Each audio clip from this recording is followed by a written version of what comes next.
Okay, Michael, this is what we're going to talk about today, about these human natures that I've conceived of as a result of writing the book I'm working on. And there are a couple of definitions that are important for us to understand before we get into the content of what we want to talk about today. First of all, I want to just define the four basic human natures that we'll be referring to from time to time as we go through this series of discussions. What I have said is that there are four basic human natures, named the quixotic, purposeful, authentic, and sublime. And each of these can be identified by distinct behavioral characteristics. First, when we resist or fight our life experiences, we are being reactive toward life. And this reflects how our youthful, trusting nature travels quixotically through life. Secondly, when we are self-preserving toward life, we are focused on survival. And this reflects how our thoughtful, achievement-oriented nature travels purposefully through life. Third, when we are openly engaged with life, we pay alert attention to the life in front of us. And this reflects how our open, self-aware nature travels authentically through life. And fourth, when we are dispassionate toward life, we are listening to a higher, transcendent drummer. This reflects how our quiet, peaceful nature travels sublimely through life. And there are certain basic essences of each of these natures. So I understand that each human nature has a central distinguishing essence. We intuitively know that our quixotic nature is the aspect of us that experiences fun and excitement in life. The essence of this nature is innocence, which enables us to experience pleasure and joy. And as is widely understood, the essence of our purposeful nature is will. Generally speaking, if we are missing life as it is likely due to where we focus our willpower and how our will may override our authentic nature's desire to engage life on life's terms. The central essence of our authentic nature, then, is truth. And my own wisdom, Elizabeth, has given this delineation of what truth is. It is authentic, real, open, and transparent, clear, and of high value.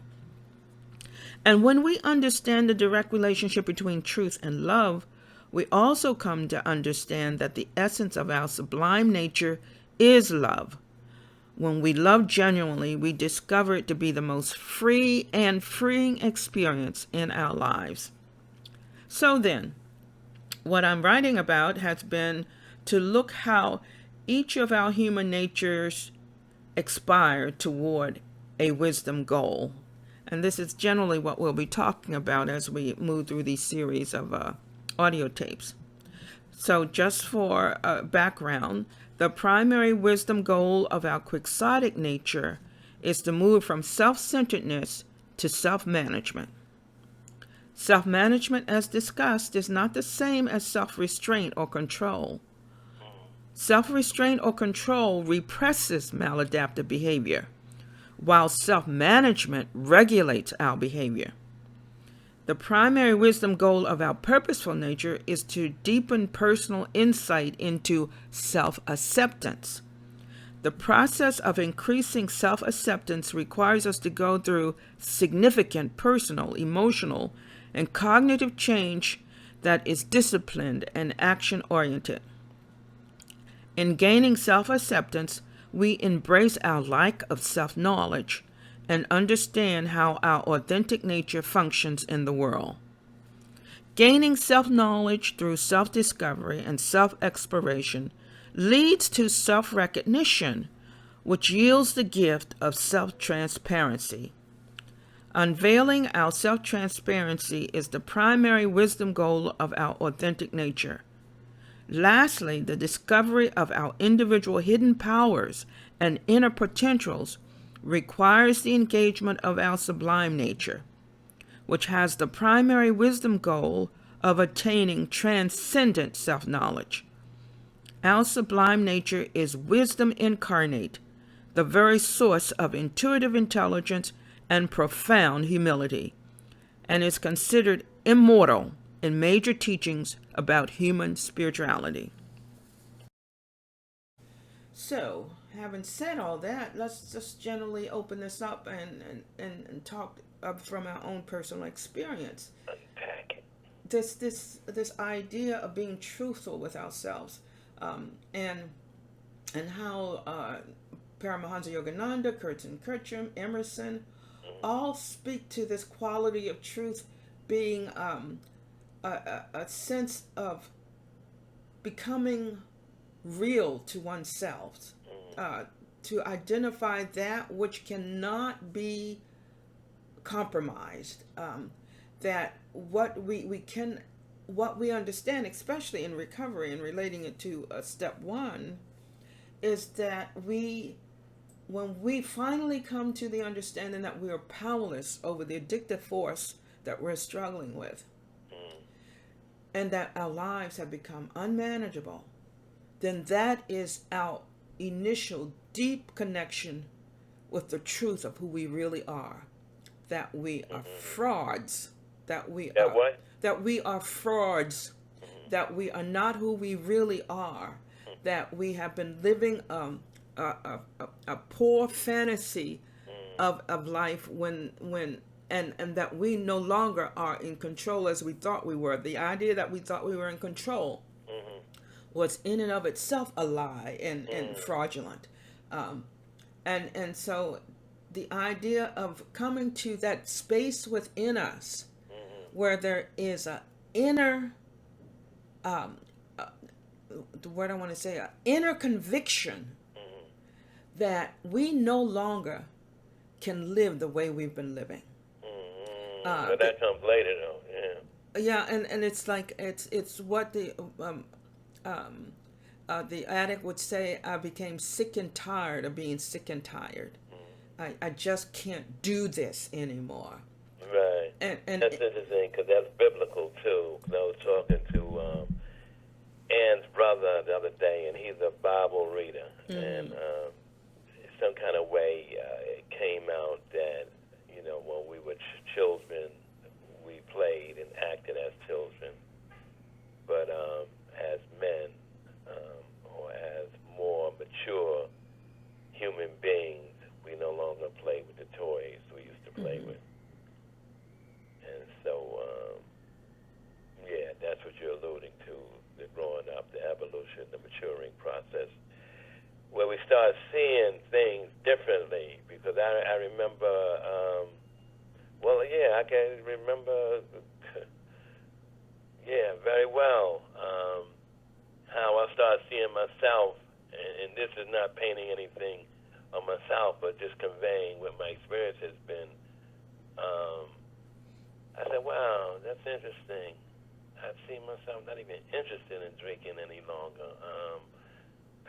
I've heard this from a number of people, passing liquor stores and bars and places that I used to be in and around, and those places wasn't attractive to me any longer. Yeah, well, that certainly is where you get to after you've done some more work in the steps. But if you would focus on steps, drugs, if you would focus on your process around step one, when you got to that place of inner conviction about can't doing it any, you can't live like this anymore. One of the things that you've told me is something that hit you was when you went to the doctor. You remember that? Well, you went to the doctor and he said your liver isn't. Yeah, that was immediately. That was before any change had really taken place. Yeah.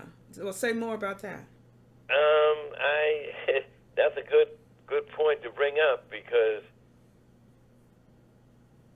that was, let me say this. My life has been a process of God. God gave me the rooms, and this is not, original from me. God gave me the rooms, and the rooms continue to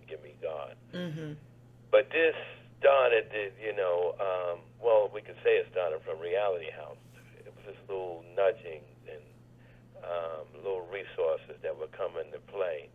But I was in a world of denial continuously as well, and there's stuff that I wanted to hold on to, like they say, was completely ready to have these character defects removed. Now, this is step 6. I'm just taking you there to expand on something. But a lot of times we felt, and I felt, okay, now I'm saying that this is me.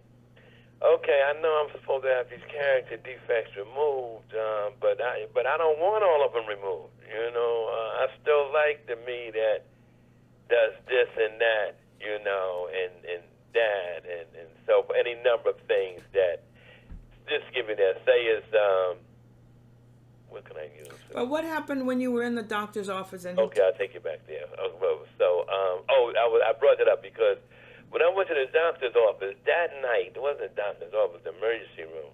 That night, which was a doctor's office, that night I was thinking about my hangovers and how severe they were. Mm-hmm. And so something said, go to the emergency room because you go there anyway. Your life is just not manageable enough for you to have a doctor that you would have his card and call him and go in his office or something. It was nothing like that. I've been going to the emergency room for years through my drinking. And I remember a nurse telling me one time, you need to get a doctor, a private doctor, and that was like strange to me. It was like, yes, I understand that. And so you went to the emergency room. Right, and so something said, go to the emergency room. Now, mind you, it's not saying go to the emergency room and try to get some help or find out how to not drink. It was nothing like that. Mm-hmm. That was miles away, for want of a better word.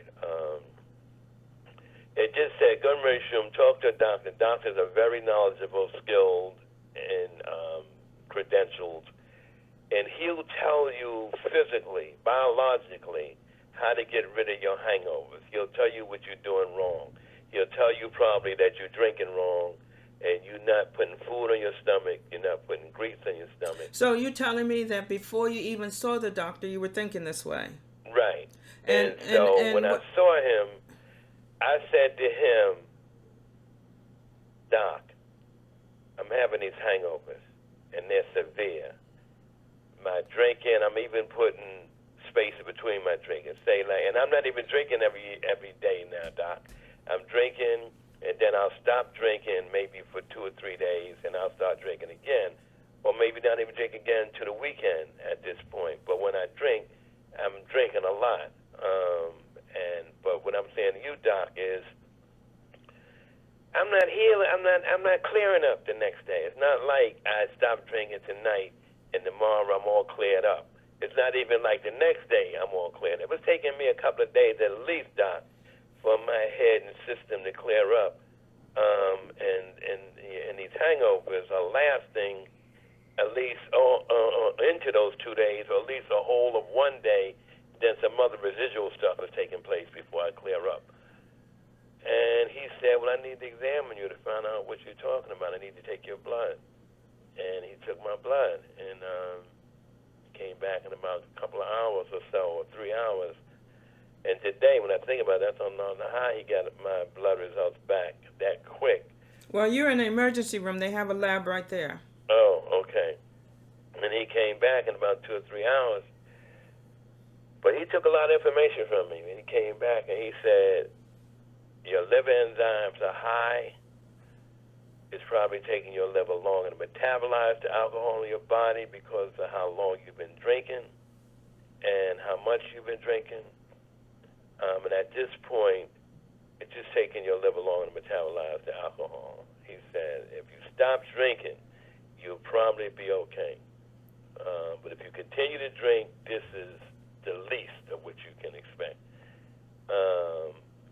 And he went on to tell me the biology of the human body and how the body appreciates and don't appreciate alcohol in it like that. Yeah. And I left him, and I can't remember now if he had any information about recovery or AA. I don't remember it. But I remember it was the way he spoke to me and the things he was saying, coupled with something else that was taking place. I was at a point in my life where it just wasn't the same as it used to be in terms of drinking and having fun and having good times and experiencing the fellas and all that, not quite that kind of way. Well, you know what you're sort of describing is what Kurtz and Kirchhoff have said here. They said the search for spirituality is, first of all, a search for reality, for honesty, for true speaking and true thinking. The arch foe of spirituality has been recognized to be denial, the self-deception that rejects self. So, you know, it sounds like you're in that process now. You're having a sort of a spiritual awakening of sorts, certainly substantiated by the message that you received from the doctor, which I think, from the way you described it, I think you would say this, that the doctor was God speaking to you. Amen, amen, amen, amen. But also the idea that you essentially said, again, what I think when we come to terms of grappling with this idea of truth, it has such a power about it that if there's anything in us that's receptive, then we pay attention, and that is, you're saying, I can't live like this anymore. Amen, amen. That amen, you know, amen. it's taken me through too much stuff. It's interesting that you spoke of the doctor as God, but God certainly spoke through him. God got me to the emergency room that night, and the follow-up to that. And just to say something, in your weakness is my strength. Right, amen, amen. Okay. Because I'll tell you about the guy. Oh yeah, that was 2 days ago, 3 days. Yeah. Right. Yeah. Right, with the friends we have and in our lives, and who do we really call a friend, and who do we call a very dear friend, and who do we call a superficial friend, and so forth. Yes, and for me, so you had three categories there. You said a friend, dear friend, and superficial friend. Right. And I think my categories correspond with yours. I call them differently. I call a superficial friend would be associate for me.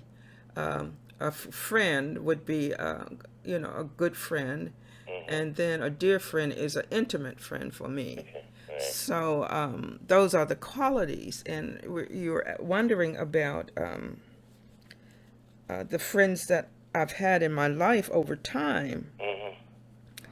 And I can say that I've had many associates, there all through my lifetime, and several good friends through college, through high school.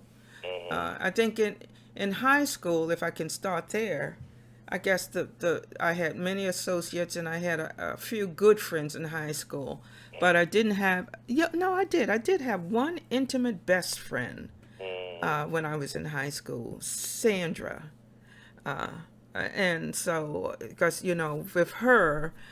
During that time, I could really complain. We would complain to each other about our parents, because I would gripe about what my mother was doing and was not doing and making me do, and what was so wrong with everything in my life because of my mother. So and she would counter with all the stuff that was going on with her mother and her brother and her and she didn't talk too much about her father, because she did have a father at home at the time.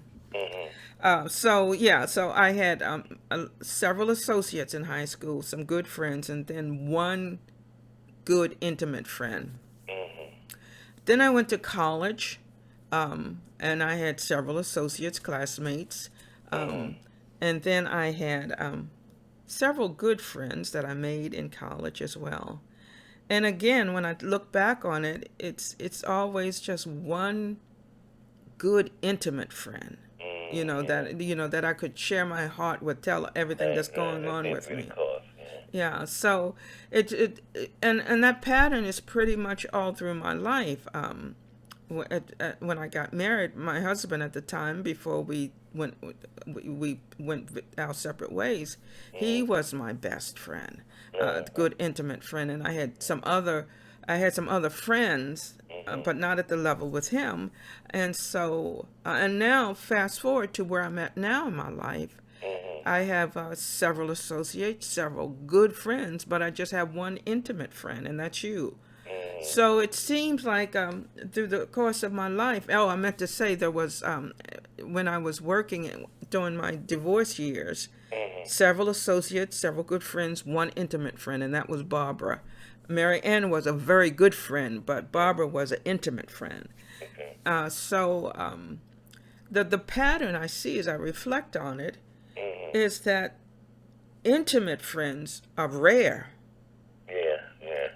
Because I can only count over each stage or era point in my life that I would have several good friends, but only really one intimate friend where I could open my heart to, and they would open their hearts back to me. It's Amen, not. amen. It wasn't like it was one way. It was mutual. We saw each other as intimate friends. So Call each other all the time. I'm sorry. And would call each other all the time. Yes, that's right. We would do that. There was. But the ones that fell away, can you see why they fell away? Do you have insight about that? Well, the good friends, we lost contact with each other because our lives went on various paths, and moving high school. The good friends I had, I lost contact because I went to college, and we weren't together anymore. And in your very adult life.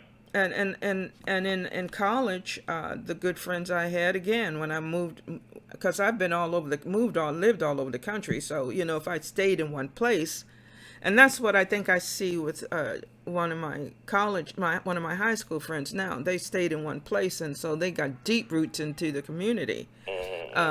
But I've been something of a gypsy. Yeah. There's another word for a person who doesn't. Every place I hang my hat is my home. That's vagabond. No, I'm not a vagabond nor a gypsy.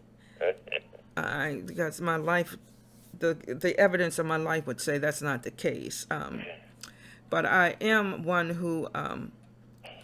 A word what might be say peripatetic. I think I'm saying it right. Pathetic. I heard that. What does that mean? I heard that word. Yeah, it means that you don't settle down and become rooted anywhere. You move from. The word I'm looking for is rolling stone. Oh, rolling. Yeah. Papa was a rolling stone. Yeah. Wherever he laid his hat was his home. That's right. So I was a rolling stone, and so that sort of defines the character and continuity of the friendships I would have, because everywhere I landed I had to make new relationships, new friends, and so the ones that fell away, to respond again to your question, had more to do with me moving from place to place rather than staying in one place, and just because our interests change, we sort of let each other go. But that's pretty much my circumstance. What about yours? I was just thinking about Warren, my friend Warren, who now lives in Atlanta. Now, we were pretty good friends when he was in New York. He was somewhere between friend and associate. Whenever I called on him, he was there. When he called on me, I was there. We spoke once in a while. Then he moved to Atlanta, and we were talking. And he needed references from me because I was his supervisor for at least a year. And then after that, I was like a mentor to him on some level. But now I haven't heard from him in months, almost about a year, and that's just the way it is. His life has moved on. He told me, what his life was like. A job that he was interviewing for that he really wanted, and I think he got it, and so now he don't need me no more. At least that's what my wife said. But as you know, Woody and Jimmy were my two significant friends that were dear friends, that we talked and called each other all the time. And, going through many areas of my life, Woody was very helpful. And going through many areas of my life, Jimmy was very helpful. Mm-hmm. But I had other friends that were in there. Mm-hmm. But they were like associates, like you said. And friends that I hung out with. But the intimate dear friends seemed to be Woody and Jimmy. And certainly Athena but she was like a relative. She was more than a friend. And there's other people, but they're not coming to mind right now. And of course, right now, you're the only real dear friend that I have, intimate friend rather, that I talk to. Mm-hmm. In kind of ways that we relate and talk to each other. That I can think of. And I got friends in the room that we talk as well. Mm-hmm. But I don't call them as frequently. Well, it's interesting because Keith called me from Florida just to check in, and somehow she sees me as very important in her life. That's nice. Because she says, I miss you, and that's nice. And want to be able to connect with you when I get back. But she's sort of stranded in Florida because she has special needs that she has in order to fly, regardless of the ban on flying. But she has this some medical issues that impact her ability to fly. So. But it's interesting how we see people in terms of friendships and how they see us. It'd be if we were to ask different people, where we stood in the relationship with them, I guess we'd be sort of surprised at some of the classifications we might fall into. Right. But friendship is important, as we know, and. So Marianne never became a dear friend of yours? No, she was a very good friend, but she was never an intimate friend. I did not share my life with her like I shared with Barbara. Okay. Do you have any reason or explanation for that? No, other than that's the way it worked out. Okay. It just seemed interesting because y'all was in Indiana together. You went to Senegal, I think, to visit her. Yeah. And then you both lived in Silver Spring. And she was a very good friend. Mm-hmm. And so that doesn't take away at all from the value of who we were together. We were very good friends, but we weren't intimate friends. Because she had her life, her whole life, and every now and then she would describe something about relatives and stuff that if I were her intimate friend, I would have known much more about. I see.